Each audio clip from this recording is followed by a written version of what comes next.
and really good to see you all. So, over the past few weeks, we have been talking about shepherds, haven't we? People who look after the sheep.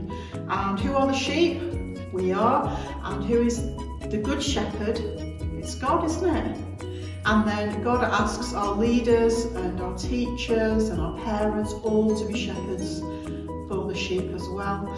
So today we're going to hear a story about one of those sheep. Now his name's Cecil. Now it's not really Cecil. It's just for the sake of the story his name's going to be called Cecil, okay? And it's a story that Jesus told. It's all about what happens to a man when one of his sheep gets lost. So you're all back at school. You're off again in a few weeks, aren't you, for the Whit holiday, which is lovely. We're hoping that we're going to be able to see some of you really soon. We're going to be starting to do children's groups in church on Sunday. Not just yet, but really soon, and we'll definitely let you know when that happens, okay? So we're really excited to see you all. So let's go and watch our story and see what happens when one of the shepherd's sheep gets lost.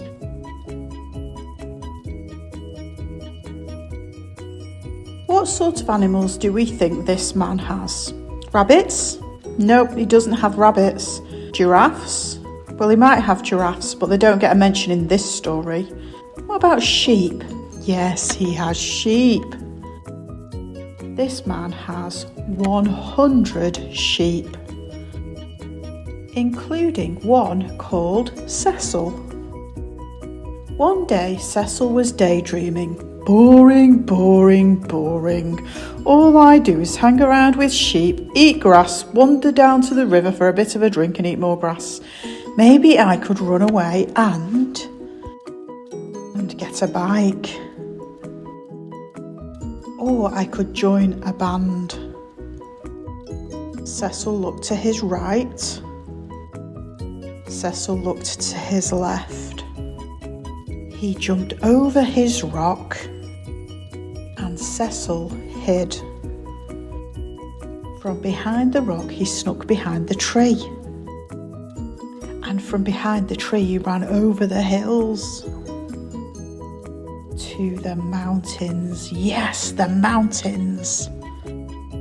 Cecil reached the mountains and discovered that they were very high and very steep. But Cecil was not put off. He began climbing higher and higher, steeper and steeper and steeper.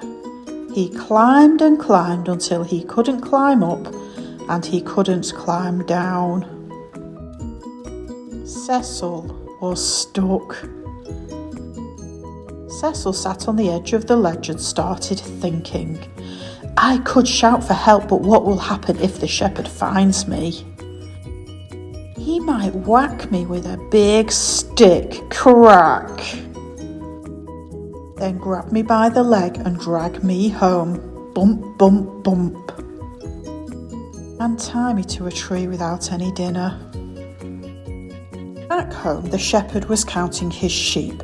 1, Terry, 2, Kevin, 3, Bronwyn, 4, Lucinda, 96, Meredith, 97, the other Meredith, 98, Amir, 99, Amelie, 1, 2, 3, 4, 96, 97, 98, 99. Cecil is missing. The shepherd ran to the rock and found hoofprints leading behind the tree. He ran behind the tree and found hoofprints leading over the hills. You guessed it, to the mountains. Yes, the mountains. The mountains were high and steep. The shepherd climbed higher and higher, and it got steeper and steeper. When he thought he couldn't climb any further and wasn't sure if he could climb back down, he heard a noise. Bah! Bah! Cecil was saved. But what did the shepherd do?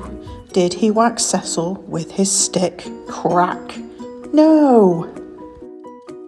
Did he grab Cecil by the leg and drag him down the mountain? Bump, bump, bump? No! He was so glad that he'd found his lost sheep that he put Cecil on his shoulders and carried him all the way home. When they got home, did the shepherd tie Cecil to a tree without any dinner? No, instead, he threw a huge party and everyone stayed up way past their bedtime.